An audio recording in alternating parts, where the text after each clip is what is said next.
Salam, xoş gördük hər birinizi, hörmətli müəllimlər. Bilirsiniz ki, metodik çərçivə yenilənib 2026 imtahanı üçün bizə yeni metodik çərçivə Nazirlik tərəfindən təqdim olunub. Və metodik çərçivədə yeniliklər və dəyişikliklər var. Bilirsiniz ki, 2025-də imtahan üçün hazırlanan metodik çərçivədə heç bir dəyişiklik olmamışdı. Bu il amma bəzi mövzular çıxarılıb, bəzi mövzular əlavə olunub. Gəlin baxaq görək hansı mövzular çıxarılıb, hansı mövzular əlavə olunub. Əvvəlcə bölmələrə baxaq, sahələrə baxaq. Burada əvvəllər məzmun sahələri 3 idi. Bir hüquqi savadlıq səriştəliyi idi, bir metodik səriştəliyi idi, bir də pedaqoji səriştəlik idi. Onu deyək ki, hüquqi savadlıq səriştəliyi və yaxud hüquqi savadlıq kompetensiyası çıxarılıb. Bir bölmə kimi çıxarılıb. Burada biz nələri keçirdik? Burada hüquq və vəzifələri keçirdik, təhsil verənlərin, təhsil alanların, valideynlərin. Sonra keçirdik təhsilin formalarını, təhsil alma formalarını keçirdik. Pedaqoji tələbləri keçirdik burada, elə deyilmi?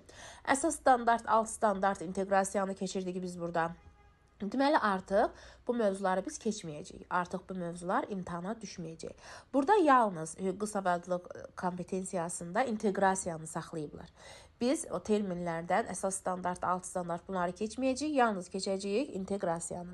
Təbii ki, o mövzular lazımlı mövzulardır, terminlər. Onlar müsahibədə də verilir. Onu biz saxlayırıq müsahibə təlimi üçün. Yəni, müsahibə təlimində o terminlərin hər birini keçəcəyik. Sonra metodiki səriştəlik, pedaqoji səriştəlik. Bu MİQ üçün bilirsiniz ki, 20 sualdır.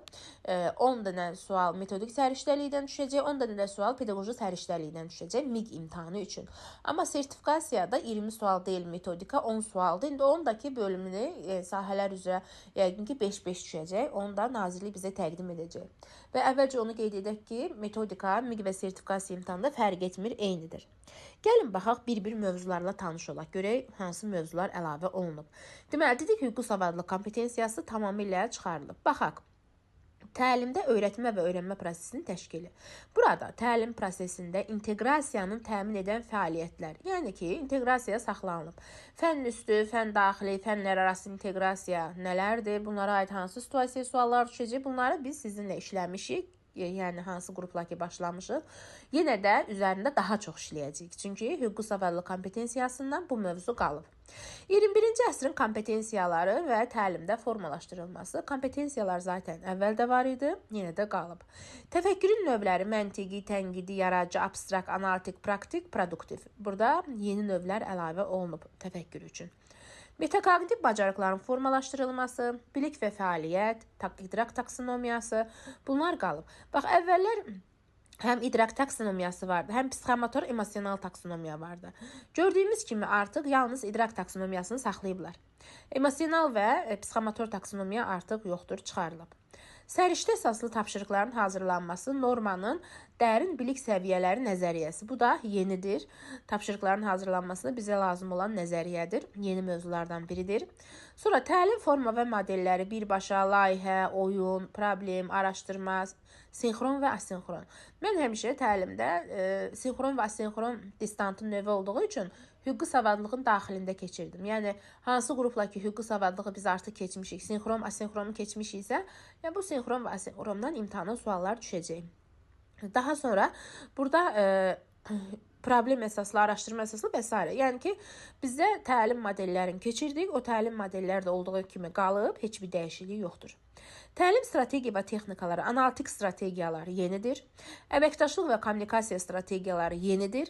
Refleksiya strategiyaları, BİBÖ, klaster, anlayışın çıxarılması, beyin həmləsi, zigzag, 3-2-1, karusel, sinektika, debat, insert, simulyasiya və rollu oyunlar, Freyer modeli, Venn diaqramı, auksiyon, qərarlar ağacı, qar topası, sinkveyn, proqnozlaşdırma, müzakirə üsulları, müzakirə xəritəsi, akvarium, Sokrat dialoqu, əşyalardan qeyri-adi istifadə, cisim və hadisələrə müxtəlif nöqteyi nəzərdən baxılması, insident üzərində iş, nə olardı əgər, mən kiməm, 4M1KH üsulu, qızıl dairə, SWOT analizi, Bloom kubu, debat, sinif küncləri, düşün, cütləş, bölüş, paylaş. Və burada gördüyümüz kimi yeni bir üsul var, SWOT analizi. Bu yenidir. Digərləri isə olduğu kimi qalıb. Hər biri necə keçən ilin necə idisə elə də qalıb. Heç biri çıxarılmayıb, yalnız birdən SWOT analizi bura əlavə olunub. Bu da çox maraqlı, gözəl analizdir. Yəni çox maraqlı bir mövzudur. İzahını göndərəcəm sizlər üçün. Sonra illik və gündəlik planlaşdırma öz yerində, təlim nəticələri, qiymətləndirmə meyarının müəyyənləşdirilməsi və s. Yəni planlama, təlim nəticələri bu da öz yerində qalır. Şagird yönümlülük, interaktiv təlimin təşkili, problemin qoyulması, şagirdin cəlb olunması, sual-cavab, əməkdaşlıq, refleksiya. Biz zaten yəni nə edirdik də? Planlamanı keçəndə refleksiyanı da keçirdik. Şagirdi necə cəlb etmək lazımdır, problemi necə qoymaq lazımdır, sual-cavab necə olmalıdır. Bunlar hamısı ilə planlama daxilində də keçə bilərik. Sonra müəllimin fasilitasiya bacarığı əvvəl vardı, yenə də qalıb. Fərdləşmiş təlim, inklüziv və diferensial yanaşma. Bunlar da əvvəl var idi. Öyrənmə tərzləri də var idi, bunlar da qalıb. Təlimdə, bax yeniliklər. Təlimdə rəqəmsal vasitələr və süni intellekt. Google Classroom, Kahoot, Quiz, ChatGPT, Canva for Education. Yəni bunlar yenidir. Sırf rəqəmsal və süni intellektə aid olan mövzulardır bunlar. Bir də tədrisdə dizayn düşüncəsi var, bu da yenidir. Yəni bunlar sonuncu sadaladıqlarımız rəqəmsal vasitələrdir, süni intellektdir, dizayn düşüncəsi, bunlar yeni daxil olan mövzulardır. Daha sonra növbəti bölmə qiymətləndirmədir. Qiymətləndirmədə nələr var? Təbii ki, qiymətləndirmənin növləridir. Məktəb daxili, milli, beynəlxalq, məktəb daxilinin növləridir. Sonra rubriklərdir, əks əlaqədir. Beynəlxalqın növləridir. Teams, Pearls, Pizza. Bunlar zaten var idi. Yəni qiymətləndirmə bölməsində nə varsa hamısı öz yerində qalıb. Sonra keçdik pedaqoji səriştəlik, pedaqoji psixoloji yanaşmalara. Təhsildə müasir pedaqoji yanaşmalar, əməkdaşlığa əsaslanan konstruktiv, refleksiv, adaptiv və s. Bu yanaşma yenidir. Bunlar yeniliklərdir. Şəxsiyyətin formalaşması və inkişafında məktəbin müəllimi rolu bu əvvəldə var idi. Yenə də öz yerində qalıb. Garner, Piaget, Vygotsky, Dweck, Kohlberg, Gagne, Goleman. Bunlar əvvəldə vardır. Yerində qalıb. Yonğun psixoloji tipləri. Yonğun psixoloji tiplər nəzəriyyəsi yeni deyil. Mən bu mövzunu həmişə şəxsiyyət formalaşdırmasının daxilində keçirdik. Yəni şəxsiyyətin formalaşdırılması, xüsusiyyətlərin keçəndə və mən burada yonğun psixoloji tiplərini də biz onunla birlikdə keçirdik. Yəni burada heç bir dəyişiklik yoxdur. Bu nəzəriyyə zaten var idi, yonğun nəzəriyyəsi. Daha sonra Bandura sosial öyrənmə nəzəriyyəsi, bu da öz yerində qalıb və yeni bir nəzəriyyə var. Brunner kognitiv öyrənmə nəzəriyyəsi, tədqiqat əsaslı öyrənmə nəzəriyyəsi. Brunnerin 2 nəzəriyyəsi əlavə olunub bura yeni olaraq. Bir də Rogers'ın şəxsiyyət yönümlü yanaşma nəzəriyyəsi var. Bunlar yeniliklərdir ki, bunlar deməli neçə nəzəriyyə, 2 psixoloq, yeni psixoloq əlavə olunub. Xoş gəliblər. Daha sonra sinifdə təhlükəsiz psixoloji sosial mühitin qurulmasında görək nələr var. Sosial-emosional öyrənmə Castle modeli. Castle modeli yenidir. Təlim prosesində səmərəli öyrənmə mühitinin qurulması, tələf üstünlükləri əvvəldə var idi. Pozitiv intizam və bərpa edici yanaşma bu yenidir. Sinifi idarə olunması, mexanizm, strategiya, buzquranlar bu əvvəldə vardı. Müəllim, şagird, müəllim, valideyn münasibətləri əvvəldə vardı.